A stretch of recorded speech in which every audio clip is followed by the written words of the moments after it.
this whole phenomenon of the Twitter files and everything is only possible because Elon bought Twitter. Elon bought Twitter, and I think this was because of a number of things. The Babylon Bee, where Seth Dillon. Do you ever see the Babylon Bee stuff? I do. They're great. I mean, they're doing really fun stuff. Babylon Bee guys are doing a great job. Seth got locked out of his Twitter account, and he and Elon know each other. And he's just like, "What do you mean?" And it was over Rachel Levine as Man of the Year was basically the tweet. And Rachel Levine, as you know, is a transgender man who was like an admiral in HHS or something, I forget, Health and Human Services, and had been called Woman of the Year, which should be an insult to any person who lives in reality, because this is neither a woman nor the Woman of the Year. But he got locked out of his Twitter account because of that, okay? So for the objective, and I think this is important to what we're saying about how they're liars, for the objective statement of fact, Twitter destroyed his account, locked him out forever.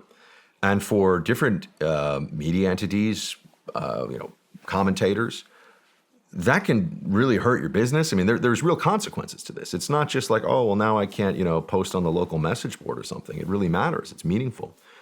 So that then also brings me back to the whole era of the deplatforming that occurred right around the 2020 election.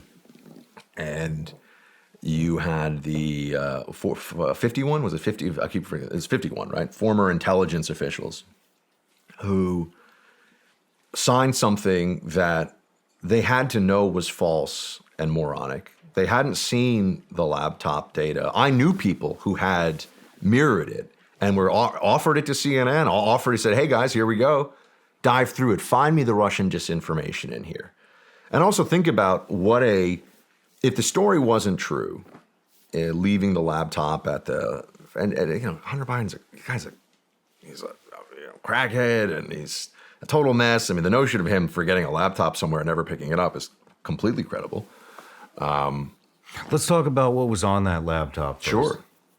Hunter Biden. So there's the salacious stuff that has made its way into the realm of the New York Post front page and all this sort of stuff, and then and to be clear, there's people over there who've done great reporting on it. Miranda Devine has done awesome reporting on it, and they were right.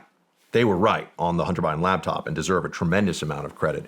But I think that because the salacious stuff just sticks in the mind more, Hunter wearing a boa in his tighty whities with a couple of hookers, you've seen this stuff too. It's just, the guy's really depraved. He's a person who's really in need of serious assistance. And there's the part of it that we're just saying there's just that interest in someone who's in this state of collapse, I think, or who is a public figure that has messed up his life so much. But then there's the important stuff, which I think is what you're alluding to, which is, where was Hunter getting his money from? Mm-hmm. Right? Do you think all this stuff was a cover-up for that? They wanted to bring kind of the sexual, whatever you want to call it, the sexual stuff up to kind of breeze over the important stuff in the media? I think it's a challenge because even people who want the real story of Hunter Biden and really the corruption that the Democrat Party completely allows and encourages at the very highest level, whether it was the Clinton Foundation, which was clearly a pay for play scheme. I'm on record. When I was trying to fight commies over at CNN on the air, I would say, because they would talk about the Clinton Foundation, they would say, well, it's a charity. And I said, well, it's not really when you're getting paid $800,000 a speech and flying around the world on private jets, you're not really operating a charity, right? Bill Clinton made $800,000 from, I think it was a Russian-backed bank, was the most he ever got paid for one speech. They were clearly peddling influence, at least the belief in the people writing the checks that they were selling influence. And I said, well, what if I'm in an elected office? I used to say this on the air. And my wife were all of a sudden a painter. And I'm not taking any money from anybody, but she's selling paintings for $1 million a piece. That's what the market will bear. That's what they go into her gallery, they pay her $1 million. Would that raise any eyebrows for anybody? Because that's effectively what the Clinton found. Hunter Biden's doing that. And they won't disclose who's buying these paintings. I mean, think about that for a moment. You come up with a theoretical to show how crazy, how dishonest, and how cynical all of this is. And it's just a matter of time before they actually do the thing that you're using as the example of how corrupt and dishonest they are.